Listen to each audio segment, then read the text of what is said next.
Now the sailing skill has been out for a week now, and as expected, the barracuda trials are the quickest way to train the skill all the way to 99. Is that true? Yeah, mostly, but I've experimented with a bunch of other training methods this week that I think are really viable alternatives for those who don't want to be clicking every single tick. So today I'm going to be covering my favorite training methods I've done so far in sailing, arguing why they're actually pretty competitive options. Now at 67 sailing, you unlock what is probably one of the strongest mid-game sailing training methods, and that is killing Eagle Ray bounties at Deep Fin Point. Now bounties can be a little bit hit and miss, but the Eagle Ray bounty at Deep Fin Point is by far the most rewarding bounty at any level. Now that's because Eagle Rays are incredibly easy to kill, very low HP, and the XP you get for finishing the bounty is 7,500. That is only slightly less than killing Vampire Krakens. They're not really balanced correctly. This task is completely cracked. The Krakens are not cracked. Just to put in perspective, Eagle Rays only have 50 HP, and to complete the task you need to kill an average of 10 of them. If you compare that to like an Orca, which only gives a little bit more XP, an Orca has 5 times the hit points of an Eagle Ray. Now what's even better is for bounty tasks, you can get 2 tasks that require you to kill the same monster. So for Eagle Rays, you want the Deep Fin Point Eagle Ray bounty, and ideally the Void Knight Outpost Eagle Ray bounty as well. They're 2 separate items, but they're dropped from the same monster, so you can complete both tasks at the same time. So at 67 sailing, you'll have access to a Mithril Cannon. That is completely fine. These things have such low HP that a lot of the time spent killing them is simply picking up their drops, turning into bounties and whatnot, and the cannon is the only thing that's really important for bounty tasks. So what you're going to do is first go check Deep Fin Point. You definitely want the Eagle Ray bounty there. If it's not there, then you probably will just have to do other bounties until it shows up. Once you've accepted that, we're going to teleport to the Void Knight Outpost and grab the other bounty there. So we'll have a 1 in 10 chance of getting the Eagle Ray skin, and a 1 in 2 chance of getting the fins, which we need 5 of them. So theoretically, after about 10 kills, we should complete both of them. Not always the case, of course. Now having access to the Sailor's Amulet is really handy for this method. It can teleport you both to Deep Fin Point and to Point Roberts. Now there are some Eagle Rays located just west of Deep Fin Point. That's the one I decided to kill. Now you can use crew members, but again, these have such low HP that I found it actually more annoying to try to use them.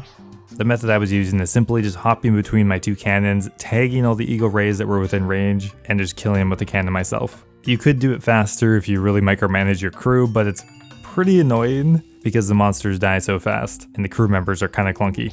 So we have one of the bounties done with here, so we'll go back and turn it in as soon as we have all the materials, and then go back and grab the task again. Okay, second trip back out. This time we were able to get the Eagle Ray skin, which means we have both the bounties done with. One thing to note is you can turn in bounties at any port. It does not matter at all. So we can turn both of them in there for a fat 12k XP drop. And we'll also just grab ourselves, I guess, some pest control teleports, why not? And we'll make sure we get the other task on the board in pest control as well. Now we were able to get up to about 100k per hour doing this method, and that is without tapping the crystal extractor. Because obviously you wouldn't have that at 67, but it's actually a pretty competitive method past that. If we were to factor in the crystal extractor, it'd be 130k per hour. Pretty damn good. So we've been sailing the high seas for about a week now, and one thing I think RuneScape sailors and RuneScape players have in common as well, some gaps in nutrition, let's call it. That's not surprising, as healthy habits are just hard to maintain. That's why I found today's video sponsor, AG1, so helpful. AG1 keeps it very simple. You take 1 scoop, which is a combination of multivitamins, pre and probiotic superfoods, and antioxidants.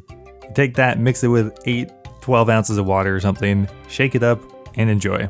This is a very short, like 2-minute routine I've been doing in the morning, but it's one of the easiest things you can do to support your body every day.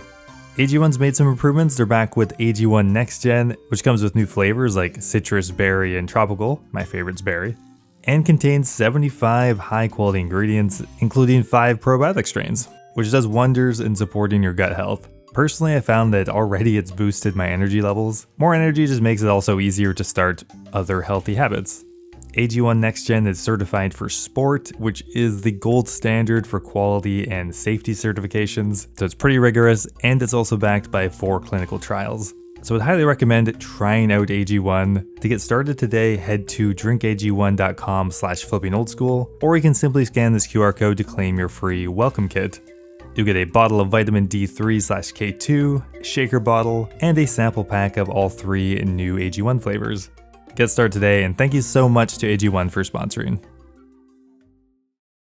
Now, doing courier tasks around Gielinor or cosplaying as FedEx is a interesting training method, and it can be pretty strong at very specific levels.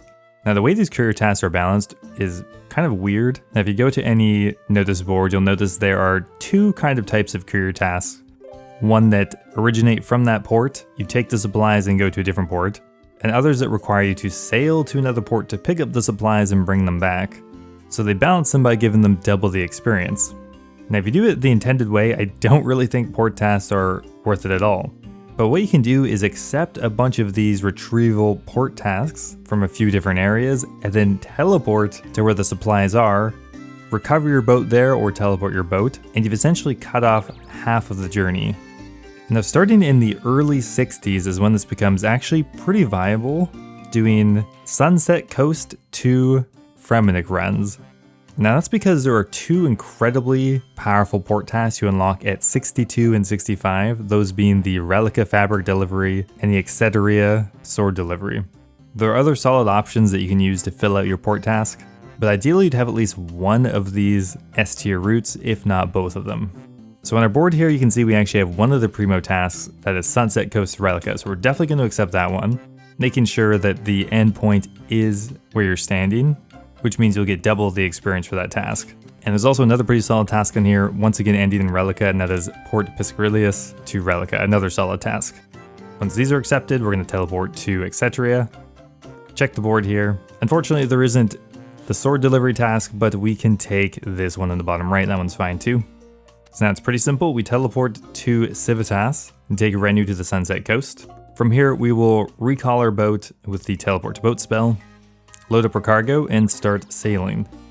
So as we're sailing, we'll just double check what our cargo is. First stop is going to be Point Roberts.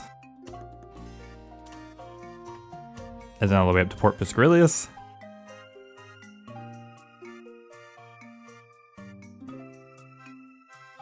And now on to Relica. The nice thing about port tasks is it can be incredibly AFK. I'm still kind of trying to figure out a perfect line to go between some of the longer stretches, like for example, Port Piscarius to Relica can almost be done in a perfect straight line. Ooh, yeah, if we adjust it slightly, we just keep coasting. We actually miss most of the monsters too. That's like 3-4 minutes AFK right there. And now we simply just drop off our cargo at Relica, then Extractor for a nice solid 11k XP drop here, making sure to re-accept the task on the board while we're here just to save some time. Now, the amount of XP per hour you're going to get is really depending on what tasks you have on your notice board. They tend to stick around for a while, but eventually they do disappear. Now, this method can earn you somewhere between 50k and 80k an hour, and it really comes down to your task selection. If you have access to the primo tasks, all of them at the same time, you can push 80k even higher, which is competitive with the Jubbly Jive, if not better. But they do eventually disappear, so it's not always consistent. So a pretty competitive method up until 72. Now, probably the most popular training method with sailing has to be Shipwreck salvaging, and there's a good reason why. It's a very AFK way to train the skill while offering actually kind of competitive training rates. Obviously, this depends on your level. Now, in my opinion, this starts to become quite viable once you hit level 50. Now, this is because at level 50, you will have unlocked the biggest boat, the sloop, which will allow you to build 2 salvaging hooks on your boat, which means you'll be able to man one and a crewmate can man the other. Now, starting at level 50, you can start salvaging large shipwrecks, assuming you can get a +3 boost from your keg. This is definitely worth doing because the only other option at this level really is Temper Tantrum, which is actually going to get you less XP for more work, so definitely worth boosting with the Whirlpool Surprise. Again, you get this unlocked from the Temper Tantrum, the Shark tier, so you'll need to at least run that once, but it's worth doing. Now, the large shipwreck is located just to the southeast of the Great Conch, and what you're looking for is a double spot. Pretty much every shipwreck salvage in the game has a spot where you can reach both the salvage spots without moving. Now, this is optional, but it makes it way more AFK because having to move your boat around can be quite annoying. Now, to optimize this, I'd recommend hopping to worlds either 486 or 420, or just a really busy world. However, world 486 and 420 have been dubbed the unofficial salvaging worlds for now. If you want to know the exact range, you can install the Sailing plugin from the plugin hub, which will turn on a radius marker. Some of the spots are a little annoying to get into, but really you just see all of the shadows on the ground. Just try to match your boat to the direction the shadows are at. You'll come over here and assign your crewmate to the other salvage hook. Ideally, this will be Cabin Boy Jenkins once you've unlocked him at level 60. But before that, Jobless Jim is quite good as well. Really just want the crewmate with the highest deck handiness because they will give you the most XP per salvage. Starting at 50, you can get about 25k to 30k an hour Shipwreck salvaging, which is better than the Temper Tantrum and more AFK.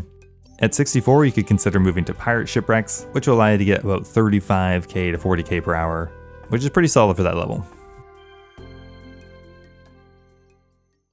So level 73, you unlock probably the most powerful facility in your boat, and that is the Crystal Extractor.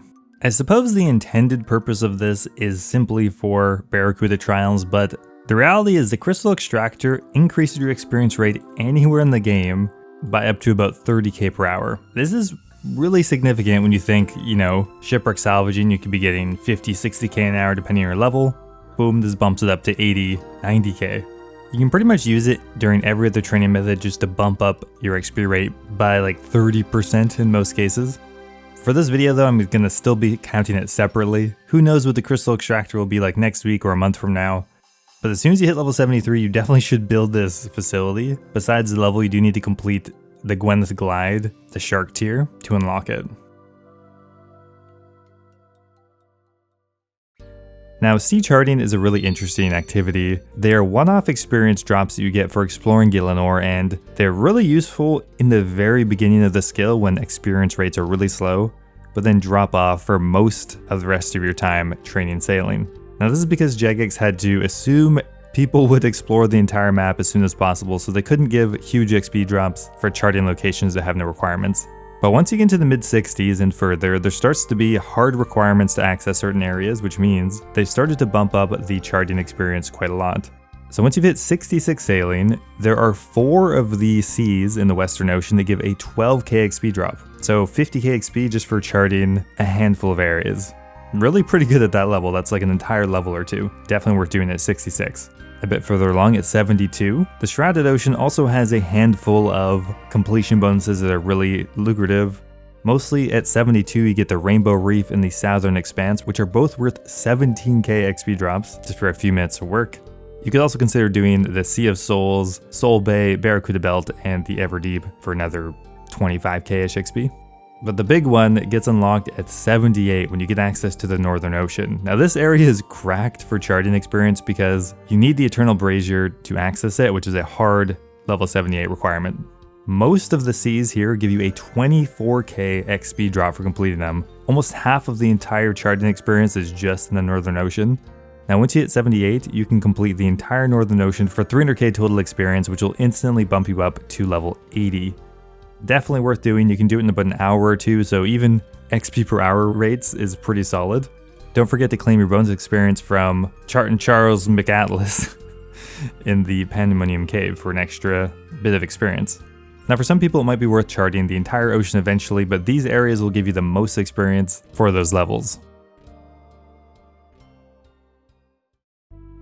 Now once we reach 73, we unlock Mercenary Shipwrecks, and you'll notice that the XP per salvage jumps up tremendously, to the point where once again it is a reasonably competitive AFK method.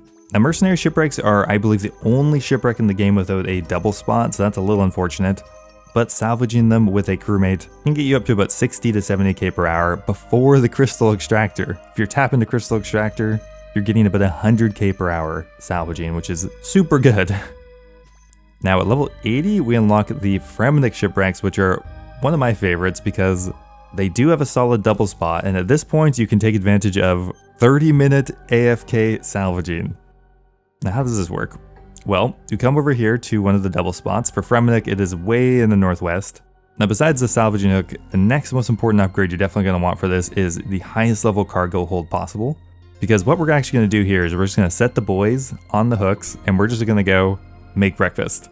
All their salvage goes into the cargo hold, so you definitely want that upgrade as much as possible to hold the most salvage. If the cargo hold gets full, then they'll stop salvaging and your XP will drop off. If you have the Ironwood cargo hold, you can AFK for about 30 minutes, literally until you get logged out, and just come back twice an hour to sort through the salvage, or you can even drop it on the ground if you want, but sorting it will get you a lot more XP.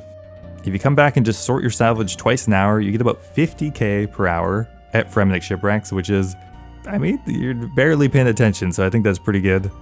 If you opt to man the hook yourself, about 75k per hour, and if you include the crystal extractor, over 100k per hour again. Now, starting at level 80, you get access to the highest tier courier missions, and those are from the Lunar Island.